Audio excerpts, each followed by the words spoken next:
नमस्कार दोस्तों, स्वागत है आप सभी को मिथिलेश एकेडमी पर। दोस्तों, आज हम लोग सीटेट 7 फरवरी 2026 को बाल विकास एवं शिक्षा शास्त्र सीडीपी में जो क्वेश्चंस पूछा गया था उस क्वेश्चंस को पढ़ेंगे।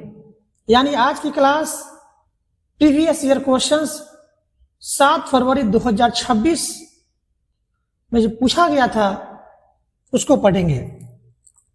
देखिए, आज की यह सीडीपी क्लास आपके लिए बहुत महत्वपूर्ण होने वाली है, क्योंकि बाल विकास एवं शिक्षा शास्त्र से हर साल ऐसे क्वेश्चंस पूछे जाते हैं जो कॉन्सेप्ट से घुमा कर आते हैं और वही बच्चे फंस जाते हैं जो सिर्फ रट कर जाते हैं। लेकिन आज हम PYQ प्लस कॉन्सेप्ट दोनों साथ में करेंगे ताकि एग्जाम में क्वेश्चंस चाहे कैसे भी घुमा कर दे, आपका आंसर सही जाए। तो कॉपी कलम लेकर बैठ जाइए और वीडियो को बीच में छोड़कर मत जाइए, क्योंकि आज की क्लास में मैं वो ट्रिक भी बताऊंगा जिससे सीडीपी आसान लगने लगेगा। तो चलो शुरू करते हैं पहला क्वेश्चन को।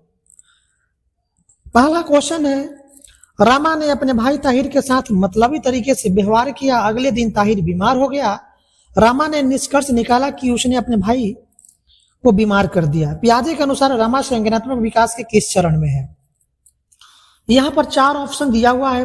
पहला ऑप्शन है पूर्व संक्रियात्मक अवस्था, दूसरा ऑप्शन है मूर्त संक्रियात्मक अवस्था, तीसरा ऑप्शन है औपचारिक संक्रियात्मक अवस्था और चौथा ऑप्शन है संवेदी चालक अवस्था। देखिए, ये चारों जो है आपका जीन पियाजे के संज्ञानात्मक विकास की अवस्था है। कौन कौन? तो संवेदी चालक अवस्था, पूर्व संक्रियात्मक अवस्था, मूर्त संक्रियात्मक अवस्था और औपचारिक संक्रियात्मक अवस्था। पहला जो ऑप्शन है आपका पूर्व संक्रियात्मक अवस्था, ये आपका करेक्ट आंसर होगा, क्योंकि इस अवस्था में बच्चे हम केंद्रित होता है और जादुई सोच रखता है। वे मानते हैं कि उनके कार्यों या विचारों का दुनिया की घटनाओं पर सीधा प्रभाव पड़ता है। जैसे रामा को लगा कि उसके व्यवहार से उसका भाई बीमार हो गया। ठीक है, तो करेक्ट आंसर क्या होगा आपका? करेक्ट आंसर होगा पूर्व संक्रियात्मक अवस्था। दूसरा जो ऑप्शन है उसको भी देख लेते हैं, मूर्त संक्रियात्मक अवस्था। तो मूर्त संक्रियात्मक अवस्था जो होता है, इसमें बच्चा जो है, यहाँ बच्चा तर्क करना शुरू कर देता है, लेकिन केवल ठोस वस्तुओं तक सीमित होता है। यानी मूर्त संक्रियात्मक अवस्था में बच्चा तर्क शुरू कर देता है, लेकिन वैसा वस्तुओं पर तर्क शुरू करता है जो उसके सामने है। औपचारिक संक्रियात्मक अवस्था, इसमें किशोर अमूर्त सोच और वैज्ञानिक तर्क विकसित करते हैं। और संवेदी चालक अवस्था यह जन्म से 2 साल की होती है, जहां बच्चा इंद्रिय और गतिविधियों के माध्यम से सीखता है। तो आपका करेक्ट आंसर आपका हो जाएगा पूर्व संक्रियात्मक अवस्था। ऑप्शन फर्स्ट यहां पर करेक्ट आंसर होगा। अगला क्वेश्चन की ओर चलते हैं। अगला क्वेश्चन है, क्वेश्चन नंबर 2 है, वह प्रक्रिया है जिसके द्वारा बच्चे अपनी जेंडर भूमिकाओं के बारे में जागरूक हो जाते हैं। पहला ऑप्शन है जेंडर समानता, दूसरा ऑप्शन है जेंडर संबंधता, तीसरा ऑप्शन है जेंडर समरूपता और चौथा ऑप्शन है जेंडर वर्गीकरण। देखिए, पहला जो ऑप्शन है जेंडर समानता, तो जेंडर समानता जो है यह जेंडर के आधार पर भेदभाव न करने और समान अधिकार देने की अवधारणा है। तो पहला ऑप्शन यहाँ पर गलत हो जाएगा। दूसरा ऑप्शन है जेंडर संबंधता। जेंडर संबंधता यह वह समझ है कि जेंडर समय के साथ या बाहरी दिखावे से नहीं बदलता है। तो ऑप्शन 2 भी गलत होगा। ऑप्शन 3 को देखते हैं, जेंडर समरूपता। देखिए, जेंडर समरूपता जो है यह जेंडर के बीच समानता या एक जैसे व्यवहार पर जोर देने से संबंधित होता है। तो जेंडर समरूपता भी ऑप्शन गलत होगा।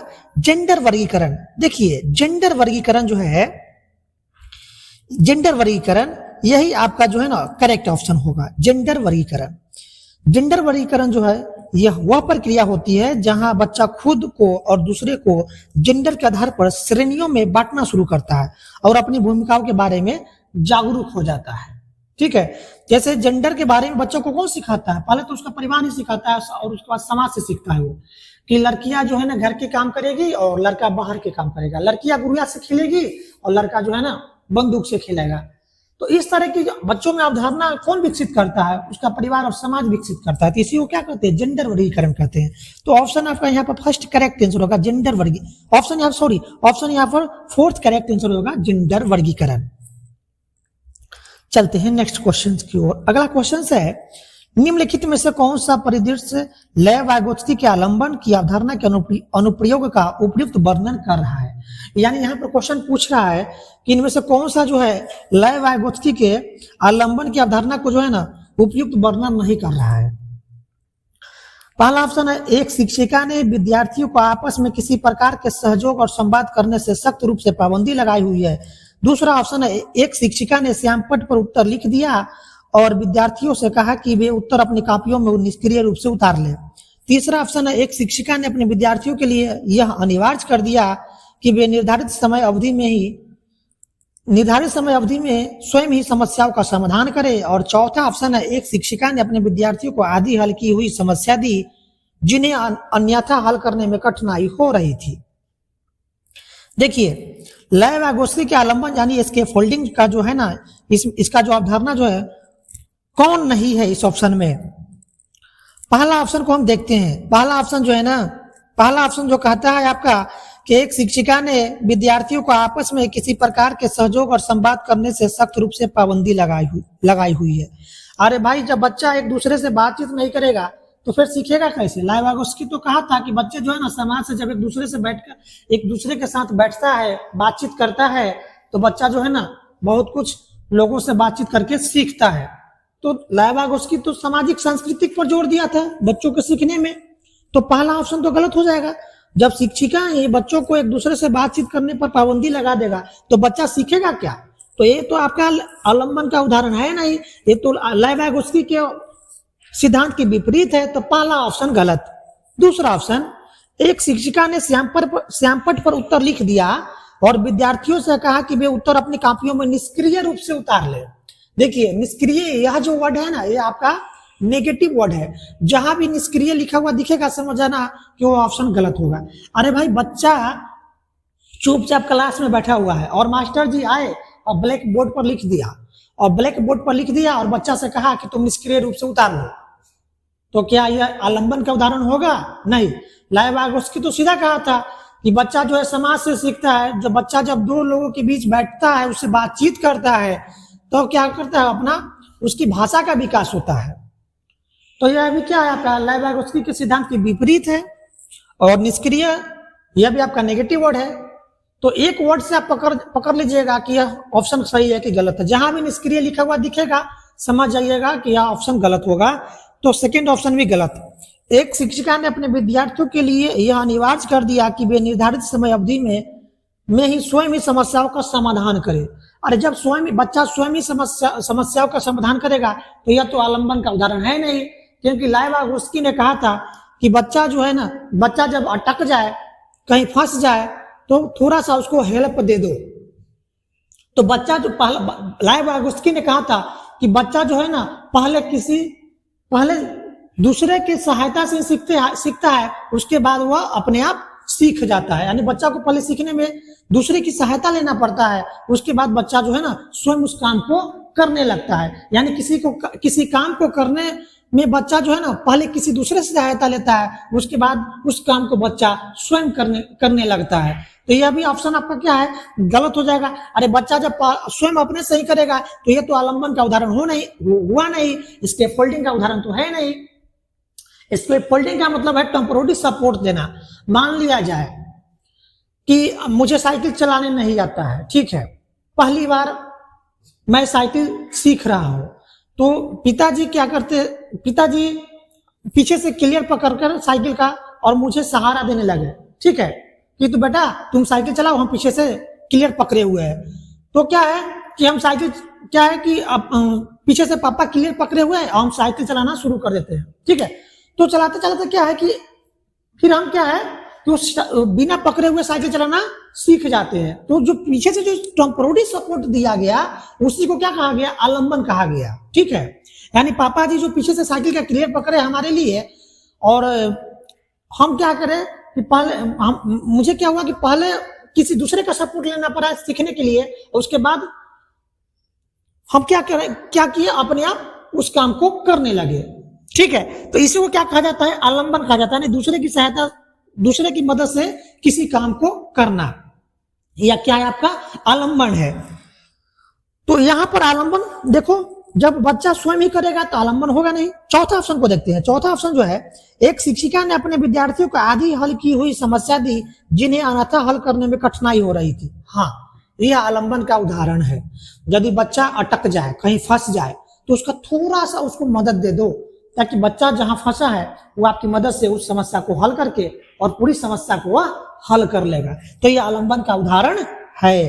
तो ऑप्शन फोर्थ जो है ना, यहां पर करेक्ट आंसर हो जाएगा। ऑप्शन फोर्थ क्या होगा?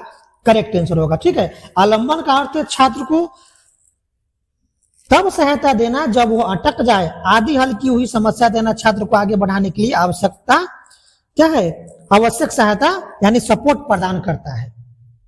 जैसे हम आपको उदाहरण बताए भी, साइकिल सीखने वाला, कि जब पहली बार हम साइकिल चलाते हैं तो हमको पहली बार साइकिल चलाने नहीं आता, तो पीछे से कोई क्लियर पकड़ता है और क्या करता है, वो टेम्पोररी सपोर्ट देता है। टेम्पोररी सपोर्ट देने के बाद क्या है कि हम साइकिल चलाना सीख जाते हैं। उसके बाद फिर वो टेम्पोररी सपोर्ट पीछे से क्या है, हटा लिया जाता है। तो इसी को क्या कहता है? आलंबन कहा जाता है। इसी को आलंबन पार इसके फोल्डिंग इसी को कहा जाता है। तो ऑप्शन फोर्थ क्या होगा? करेक्ट आंसर हो जाएगा। चलते हैं अगले क्वेश्चन की ओर। अगला क्वेश्चन है आपका, प्रगतिशील शिक्षा एक शैक्षिक दर्शन है जो, देखिए प्रगतिशील शिक्षा एक शैक्षिक दर्शन है जो, इसमें ऑप्शन दिया है 4 आपका। पहला ऑप्शन है रटकर याद करना और शिक्षक केंद्रित निर्देश पर जोर देता है। देखिए रटकर याद करना ये आपका नेगेटिव वर्ड है। जहां भी क्वेश्चंस के जिस ऑप्शन में यह वर्ड दिखेगा समझ जाना ऑप्शन वो गलत होगा। रटकर याद करना ये आपका नेगेटिव वर्ड है। जहां भी रटकर लिखा रहेगा ना नेगेटिव होगा। मानकीकृत, तो पहला ऑप्शन गलत हो जाएगा। दूसरा ऑप्शन है मानकीकृत। मानकीकृत का मतलब है कि सभी के लिए एक समान प्रश्न देना या सभी को एक ही डंडे से हाँकना, जैसे चाहे वह कमजोर बच्चा हो या तेज बच्चा हो, सभी को समान रूप से ही प्रश्न पूछना। तो मानकीकृत यह भी आपका क्या होता है? नेगेटिव वर्ड होता है। तो यह तो प्रगतिशील शिक्षा का वर्णन कर नहीं रहा है। तो मानकीकृत और रटकर याद करना ये जो है ना वर्ड, ये आपका नेगेटिव वर्ड है। तो सेकेंड ऑप्शन भी क्या होगा? गलत हो जाएगा। प्रतियोगिता और व्यक्तित्व उपलब्धि, यानी प्रतियोगिता, बच्चों के साथ कंपटीशन कराना। छोटे बच्चे को कंपटीशन उसको नौकरी के लिए नहीं पढ़ाया जाता है, उसको जो है ना उसका ज्ञान निर्माण करने के लिए उसको पढ़ाया जाता है। तो प्रतियोगिता यह भी क्या है आपका? नेगेटिव वर्ड है। यह भी क्या है आपका? नेगेटिव वर्ड है। तो ऑप्शन थर्ड भी गलत होगा। छात्र केंद्रित शिक्षा और सक्रिय भागीदारी, हाँ शिक्षा कैसी होनी चाहिए? शिक्षा होनी चाहिए छात्र केंद्रित, बाल केंद्रित, ठीक है, न कि शिक्षक केंद्रित होना चाहिए। शिक्षा कैसी होनी चाहिए? छात्र केंद्रित होनी चाहिए। यानी शिक्षा जो है ना बच्चों के लिए नहीं बना है, बच्चा जो है शिक्षा के लिए नहीं बना है, शिक्षा जो है बच्चों के लिए बना है, यानी छात्र केंद्रित। यानी शिक्षा जो है बच्चों के केंद्र में होना चाहिए, ना कि बच्चा शिक्षा के केंद्र में होना चाहिए, ठीक है, यानी छात्र केंद्रित होना चाहिए, ठीक है। और सक्रिय भागीदारियां उसमें उसको होनी चाहिए, ठीक है। किसमें? आपका बाल केंद्रित शिक्षा और सक्रिय भागीदारियां इसमें किसमें होना चाहिए? आपका प्रगतिशील शिक्षा में होनी चाहिए, ठीक है। तो प्रगतिशील शिक्षा में क्या क्या होता है आपका? तो छात्र केंद्रित शिक्षा होनी चाहिए और सक्रिय भागीदारी होनी चाहिए। तो ऑप्शन फोर्थ जो है ना ये आपका करेक्ट हो जाएगा, ठीक है, यानी बाल केंद्रित और सक्रिय। तो सक्रिय और बाल केंद्रित जो है ना ये आपका पॉजिटिव वर्ड है। जहां भी वो यह वर्ड आपको दिखेगा समझ जाना यह ऑप्शन आपका सही होगा। तो ऑप्शन आपका फोर्थ यहाँ पर करेक्ट आंसर हो जाएगा, छात्र केंद्रित शिक्षा और सक्रिय भागीदारी, ठीक है। समझ गए? प्रगतिशील शिक्षा के बारे में जो जॉन डीवी थे उनका मानना था कि बच्चे करके सीखते हैं और सक्रिय रहने पर सबसे अच्छा सीखते हैं, यानी लर्निंग बाय डूइंग, ठीक है, करके सीखना। चलते हैं नेक्स्ट क्वेश्चन की ओर। अगला क्वेश्चन है आपका, बच्चे किसी कार्य के परिणाम से यह निर्धारित करने की क्या वे अच्छे हैं या बुरे या समझने की ओर प्रगति करते हैं कि नियम और कानून नम है और बदले जा सकते हैं, ठीक है। इसका कारण आ रहा है कोहलबर्ग के अनुसार बच्चों का नैतिक विकास निरंतर होता है, न कि असतत।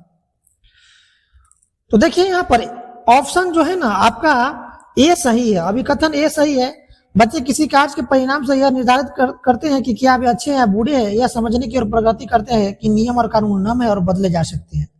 तो ये सही है, आर क्या है यहाँ पर, आर जो है कोलबर्ग के अनुसार बच्चों का नैतिक विकास निरंतर होता है न कि असतत।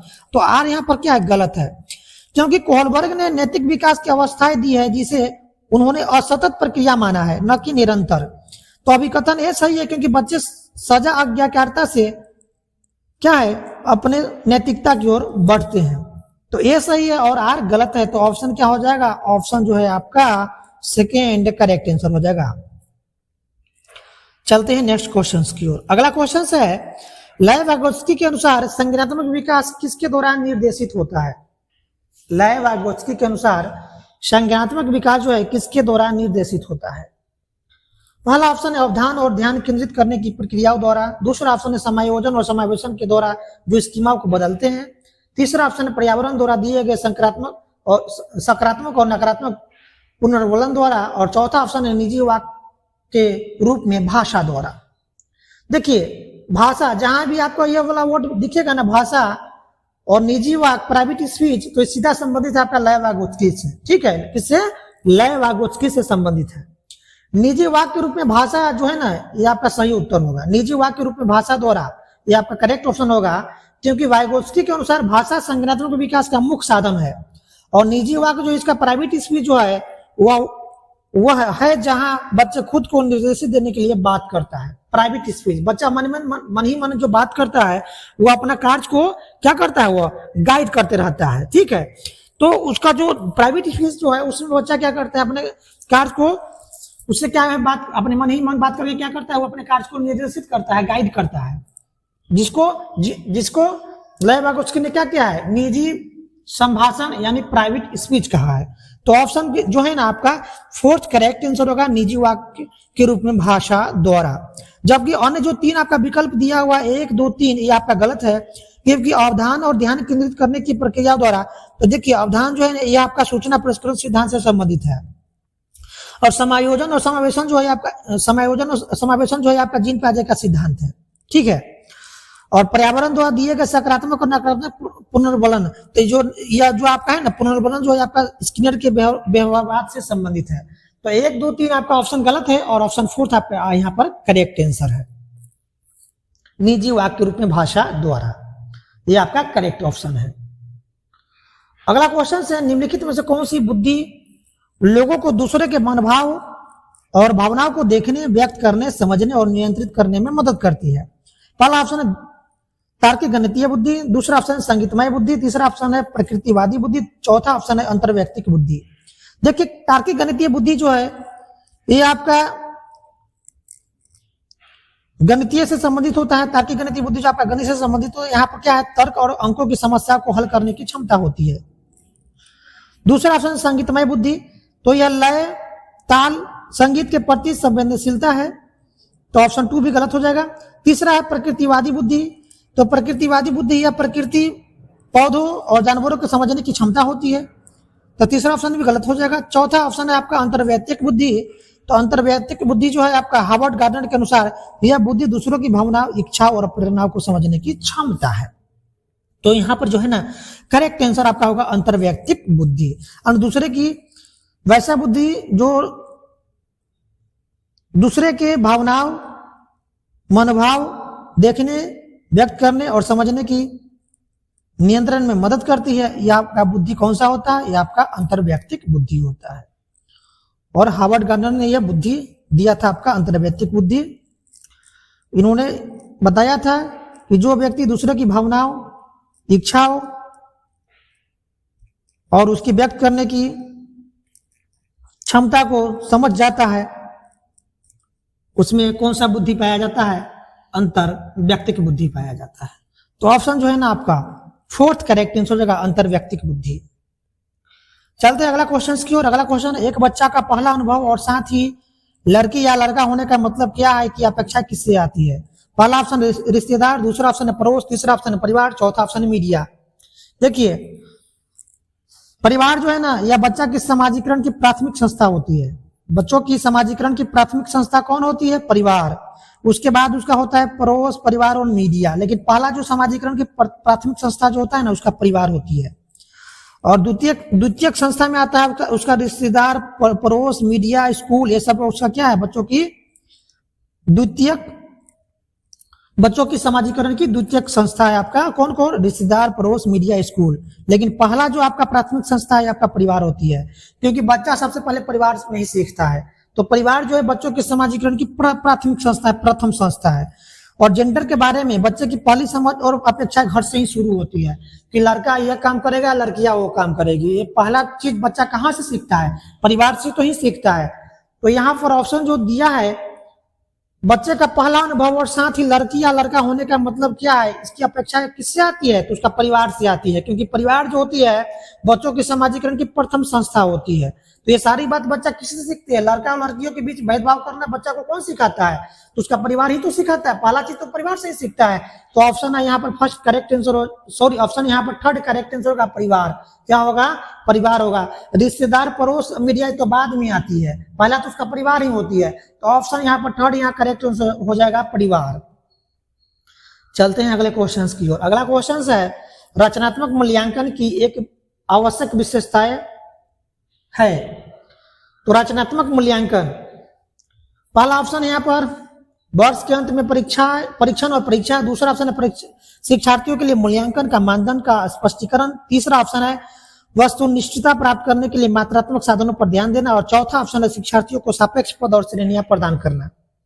देखिए रचनात्मक मूल्यांकन जो होता है यह जो है आपका शिक्षार्थियों के लिए मूल्यांकन मानदंड का स्पष्टीकरण, इसका करेक्ट ऑप्शन होगा। क्योंकि रचनात्मक मूल्यांकन का उद्देश्य सुधार करना।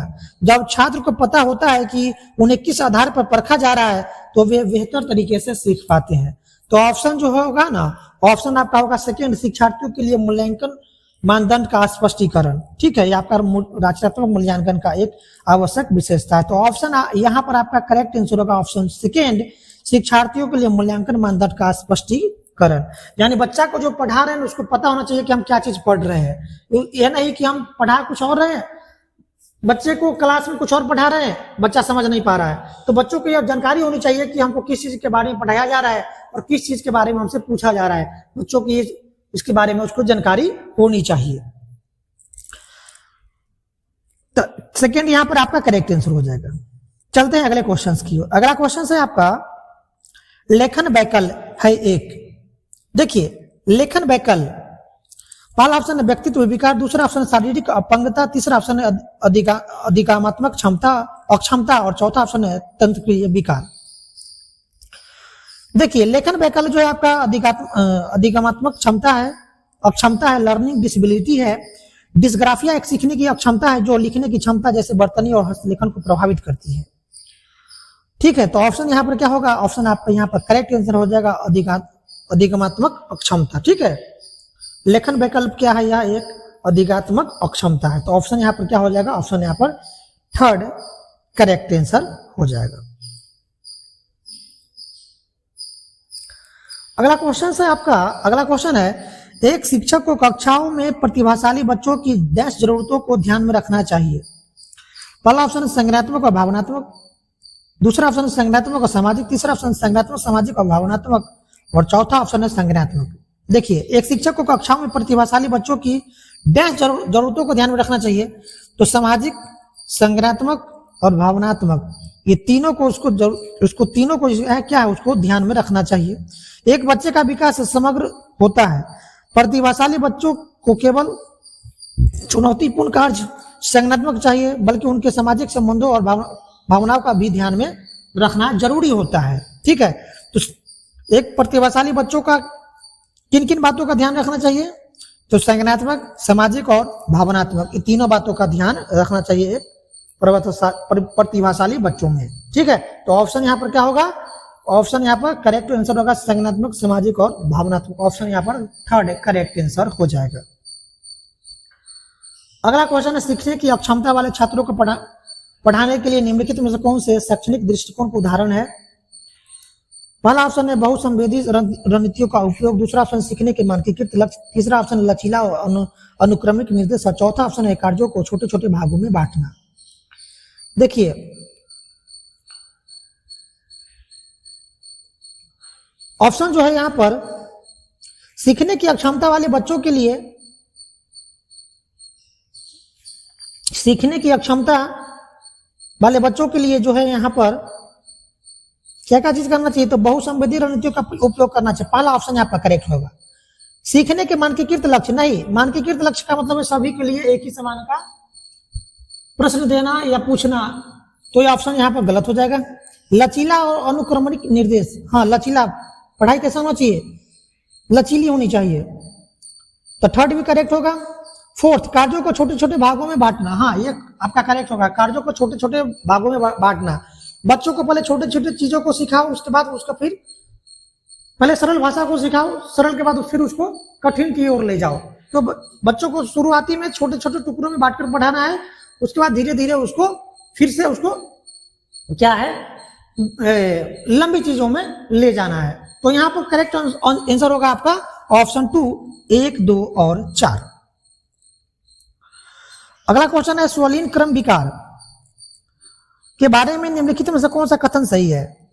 पहला ऑप्शन है संवेदी एकीकरण और विनियमन स्वलीन क्रम विकार से जूझ रहे बच्चों की मदद करते हैं। दूसरा ऑप्शन स्वलीन क्रम विकार में मुख्य रूप से सुनने की क्षमता प्रभावित होती है। तीसरा ऑप्शन है स्वलीन क्रम विकार से जूझ रहे बच्चों हर दिन नई उत्तेजनाओं के लिए प्राथमिकता प्रदर्शित करते हैं। और तीसरा ऑप्शन है स्वलीन क्रम विकार से जूझ रहे बच्चों में उत्कृष्ट संचार कौशल होता है लेकिन याददाश्त बहुत कमजोर होती है। देखिए स्वलीन क्रम विकार के बारे में जो है ये ऑप्शन जो है आपका ऑप्शन 1 करेक्ट आंसर होगा। संवेदी एकीकरण और विनिमय स्वलीन क्रम विकार से जूझ रहे बच्चों की मदद करता है, जो कि ऑटिज्म, ठीक है, ऑटिज्म जो है ऑटिज्म वाले बच्चों की संवेदी यानी सेंसरी जो होता है अनुभव संतुलित करने में मदद क्या होता है उसकी जरूरत होती है, ठीक है। यानी जो बच्चा ऑटिज्म से जूझता है उसके लिए क्या है अनुभव संतुलित करने में बच्चों को क्या है संवेदी अनुभव संतुलित करने में मदद की जरूरत होती है। तो पहला ऑप्शन जो है ना यहाँ पर आपका सही हो जाएगा, ठीक है। पहला ऑप्शन क्या होगा, सही होगा। संवेदी एकीकरण और विनिमय स्वलीन क्रम विकार से जूझ रहे बच्चों की मदद करते हैं। अगला क्वेश्चन है समावेशी व्यवस्था में पढ़ाते समय यह महत्वपूर्ण है कि शिक्षक अपने स्वयं के अंतर्निहित और पूर्वकलित पूर्वाग्रहों की लगातार जांच करें। ऑप्शन 2 है विशेष बच्चों को जरूरतमंद और दूसरों पर निर्भर समझे।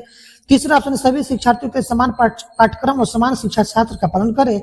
और चौथा ऑप्शन है विविधता को प्रभावी शिक्षा में बाधा के रूप में दिखे। देखिए यहाँ पर समावेशी व्यवस्था में पढ़ाते समय यह महत्वपूर्ण है कि शिक्षक, समावेशी शिक्षा का मतलब है सभी के लिए समान शिक्षा, चाहे वो गरीब घर के बच्चे हो, चाहे अमीर घर का बच्चा हो, चाहे कमजोर बच्चा हो, चाहे तेज बच्चा हो, सभी को एक ही छत के नीचे समान शिक्षा देना ही समावेशी शिक्षा कहलाता है, ठीक है। तो समावेशी शिक्षा में शिक्षक को अपने आप में यह पूर्वाग्रह यानी अपने आप में यह देखते रहना चाहिए, सोचते रहना चाहिए कि हम किसी बच्चे के साथ तो पक्षपूर्व तो नहीं कर रहे हैं। वो अपने आप को क्या है अपने आप में हमेशा जांचते रहना चाहिए कि हम किसी बच्चे के साथ भेदभाव तो नहीं कर रहे हैं। तो ऑप्शन जो है ना यहाँ पर आपका फर्स्ट यहाँ पर करेक्ट आंसर होगा अपने स्वयं के अंतर्निहित और पूर्वकलित पूर्वाग्रहों की लगातार जांच करे। यानी शिक्षक जो है ना अपने आप को यह सुनिश्चित करे कि हम किसी बच्चे के साथ में क्या कर रहे हैं, भेदभाव तो नहीं कर रहे हैं। तो पहला ऑप्शन क्या होगा, करेक्ट होगा। एक समावेशी शिक्षक को यह सुनिश्चित करना चाहिए कि वो अनजाने में किसी बच्चों के प्रति भेदभाव तो नहीं ना कर रहा है, ठीक है। तो शिक्षक को है ना अपने आप में इस चीज को अपने आप में जांच करते रहना चाहिए। तो पहला ऑप्शन क्या हो जाएगा, करेक्ट आंसर हो जाएगा, ठीक है। यानी समावेशी व्यवस्था में पढ़ाते समय यह महत्वपूर्ण है कि शिक्षक को अपने स्वयं के अंतर्निहित और पूर्वकलित पूर्वाग्रहों की लगातार जांच करते रहना चाहिए। तो ऑप्शन क्या होगा, ऑप्शन फर्स्ट यहाँ पर करेक्ट आंसर हो जाएगा। अगला क्वेश्चन है अभिकथन ए है शिक्षकों को कक्षा में मुद्रण समृद्ध वातावरण बनाने के लिए विभिन्न प्रकार के बाल साहित्य शामिल करना चाहिए। कारण आ रहा है साक्षरता सामग्री और साक्षरता अनुभवों से समृद्ध कक्षा प्रभावी शिक्षण के केंद्र है। देखिए यहाँ पर ऑप्शन जो है ना ए और आर दोनों सही है तथा ए आर की सही व्याख्या करता है। प्रिंट समृद्ध वातावरण जो होता है बच्चों को स्वाभाविक रूप से पढ़ने लिखने के लिए क्या करता है, प्रेरित करता है, इसलिए प्रभावी शिक्षण का यह हिस्सा है, ठीक है। तो ए और आर दोनों सही है और ए जो है आर की सही व्याख्या करता है। तो ऑप्शन जो है ना ऑप्शन आपका फोर्थ यहाँ पर करेक्ट आंसर हो जाएगा, ठीक है। तो दोस्तों आज की सीडीपी क्लास यही समाप्त होती है। उम्मीद है आप उम्मीद है कि अब आपको बाल विकास एवं शिक्षण शास्त्र पहले से काफी आसान लगा होगा। अगर आज की क्लास से थोड़ा भी फायदा हुआ हो तो वीडियो को लाइक जरूर कर देना और अपने दोस्तों के साथ शेयर करो ताकि उनकी भी तैयारी मजबूत हो। और हाँ, सीटेट आने वाली सीटेट 2026 की तैयारी कर रहे हैं तो रोज ऐसे POIQ प्लस कॉन्सेप्ट वाली क्लास चाहिए तो चैनल को सब्सक्राइब करके बेल आइकन जरूर दबा देना। अगली क्लास में फिर मिलेंगे एक नए धमाकेदार टॉपिक और एग्जाम लेवल क्वेश्चंस के साथ। तब तक पढ़ते रहो, मेहनत करते रहो, सिलेक्शन लेकर ही रुकना है।